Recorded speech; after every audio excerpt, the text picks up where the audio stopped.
2026 पासून प्रत्येक जमीनधारकाकडे भू आधार कार्ड असणं हे महत्त्वाचं आहे। कारण 1 मे 2026 पासून देशातील सर्वच राज्यांमध्ये भू आधार कार्ड हे अनिवार्य केलं जाणार आहे। तुम्हाला माहित आहे, मागच्या 1 ते 2 वर्षामध्ये दिल्लीमध्ये प्लॉटिंगचा काहीतरी प्रॉब्लेम झाला होता आणि त्यावेळी सरकारने दिल्लीमध्ये भू आधार कार्ड ही प्रोसेस राबवली होती आणि ती सक्सेस सुद्धा झालेली आहे। शिवाय दिल्लीमध्ये रिझल्ट असा आलेला आहे की जे भू आधार कार्ड बनवलेलं आहे या आधार कार्डमुळे जमिनीत होणारे वाद टळलेले आहेत।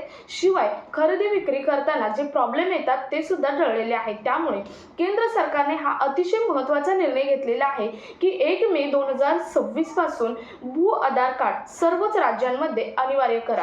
तर आजच्या व्हिडिओमधून आपण पाहणार आहोत की भू आधार कार्ड म्हणजे नेमकं काय असतं, भू आधार कार्ड तुम्हाला कसं दिलं जाणार आहे, त्यासाठी तुम्हाला कोणती कागदपत्रे लागणार आहेत, भू आधार कार्ड आल्यावरती तुमची कोणती कामे सोपी होणार आहेत याची डिटेल माहिती आपण आजच्या व्हिडिओमधून पाहणार आहोत। त्यामुळे व्हिडिओ स्किप न करता शेवटपर्यंत पाहायचा आहे।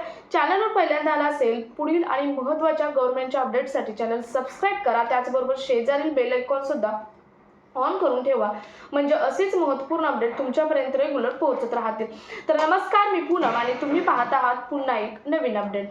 तर भू आधार कार्ड म्हणजे नेमकं काय आहे किंवा भू आधार कार्डसाठी कागदपत्रे कोणती लागणार आहेत, भू आधार कार्डचा सर्वे कसा होणार आहे, यासाठी तुम्हाला किती अंकी आधार कार्ड नंबर देण्यात येणार आहे याची सर्व इन्फॉर्मेशन पाहूयात। तर पहिलं पाहूयात की नेमकं भू आधार कार्ड म्हणजे तरी काय असतं। तर प्रत्येक जमिनीला एक युनिक आयडी म्हणजेच युनिक लँड आयडी देण्याची योजना आहे, त्याला भू आधार कार्ड योजना असं म्हटलं जातं। ही भारत सरकारने digital India land record modernisation programme म्हणजेच DILRMP अंतर्गत राबवली जाणार आहे। ही जी प्रोसेस आहे ती सुद्धा डिजिटल पद्धतीने राबवली जाणार आहे। ती पुढे कशी केली जाणार आहे, कशा पद्धतीने तुमचा भू आधार बनवलं जाणार आहे पुढे पाहणारच आहोत। त्या अगोदर पाहूयात, भू आधार कार्ड म्हणजे प्रत्येक जमीन प्लॉटला एक युनिक लँड नंबर म्हणजेच युनिक नंबर दिला जातो। हा नंबर आधार कार्ड सारखा जमिनीची ओळख म्हणून काम करतो।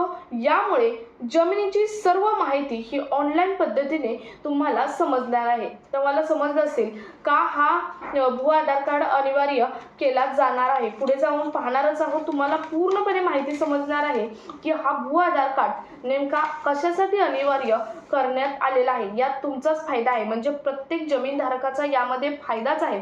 ज्यांचं भू आधार कार्ड त्याची जमीन आणि त्यांच्यासाठी ही ती जमीन अतिशय महत्त्वाची असते, प्रत्येकाची जमीन अतिशय महत्त्वाची असते आणि जर प्रत्येकाचा भू आधार कार्ड असेल तर जमिनीत होणारे वाद हे टळणार आहेत।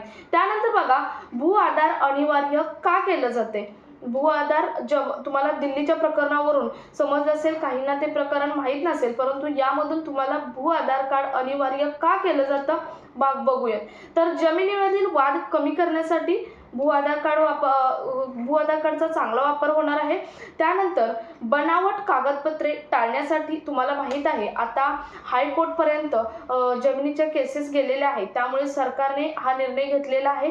त्यामुळे बनावट कागदपत्रे टाळण्यासाठी भू आधार कार्ड अतिशय महत्त्वाचं आहे। तसेच सरकारी योजना योग्य व्यक्तीपर्यंत पोहोचण्यासाठी, जमिनीसाठी, शेतकऱ्यांसाठी ज्या सरकारी योजना असतात त्या योजना योग्य व्यक्तींपर्यंत पोहोचल्या पाहिजे। कारण आता तुम्ही बघितलं तर बऱ्याच ठिकाणी असं होतं की ज्या योग्य लाभार्थी आहेत ते बाजूला राहतात, परंतु फ्रॉड कागदपत्रे देऊन जे लाभार्थी आहेत त्यांनाच प्रत्येक सरकारी योजनेचा लाभ मिळत आहे आणि त्यामुळे ही भू आधार कार्ड प्रत्येक जमीनधारकाला अतिशय महत्त्वाचं ठरणार आहे। जमीन व्यवहारातील जे खरेदी विक्री आहे ती सुद्धा यामुळे सोपी होणार आहे, कारण खरेदी विक्री करताना प्रत्येक कागदपत्र हे महत्त्वाचं असतो आणि जर तुम्हाला हे भू आधार कार्ड असं आहे की तुमची जमिनीची सर्व कागदपत्रे कलेक्ट करून एक बनवलेलं जातं, ते भू आधार कार्ड असतं। त्यामुळे बाकीची जी कागदपत्रे आहेत जे खरेदी विक्री करताना ते पाहण्याची तुम्हाला गरज भासणार नाही, एक तुमचं भू आधार कार्ड असेल तर।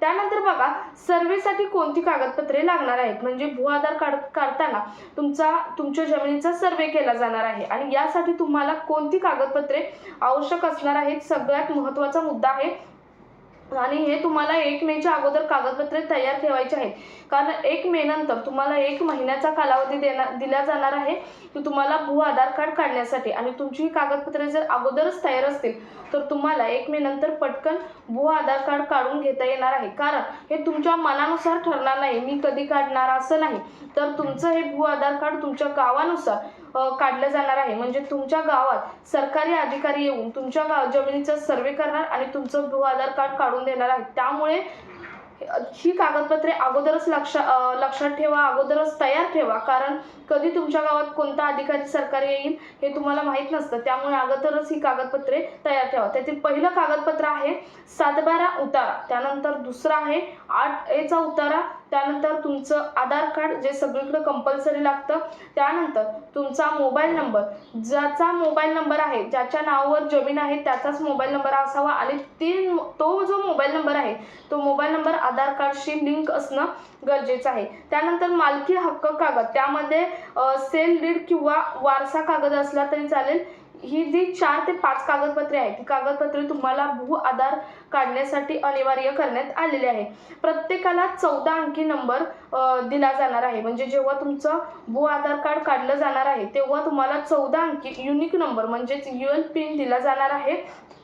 हा जो नंबर आहे तो कसा काढला जाणार आहे, तुमची कशी चौकशी केली जाणार आहे, तर GPS किंवा ड्रोनच्या मदतीने तुमच्या जमिनीची पूर्णपणे मोजणी केली जाणार आहे आणि मग तुमचं भू आधार कार्ड बनवलं जाणार आहे. आता सर्वात महत्त्वाचा मुद्दा म्हणजे भू आधार कार्ड आहे ते तुम्ही म्हणाल एक जमीन मालक आहे त्याच्या सर्व जमिनीत मिळून, म्हणजे समजा इथे एक तुमचा प्लॉट आहे, थोड्या 3 ते 4 किलोमीटरवर अंतरावर दुसरा प्लॉट आहे, तर सर्वात मिळून एकच भू आधार येणार का, तर नाही. प्रत्येक प्लॉटसाठी वेगवेगळं भू आधार कार्ड हे बनवलं जाणार आहे. अतिशय महत्त्वाचा हा मुद्दा आहे.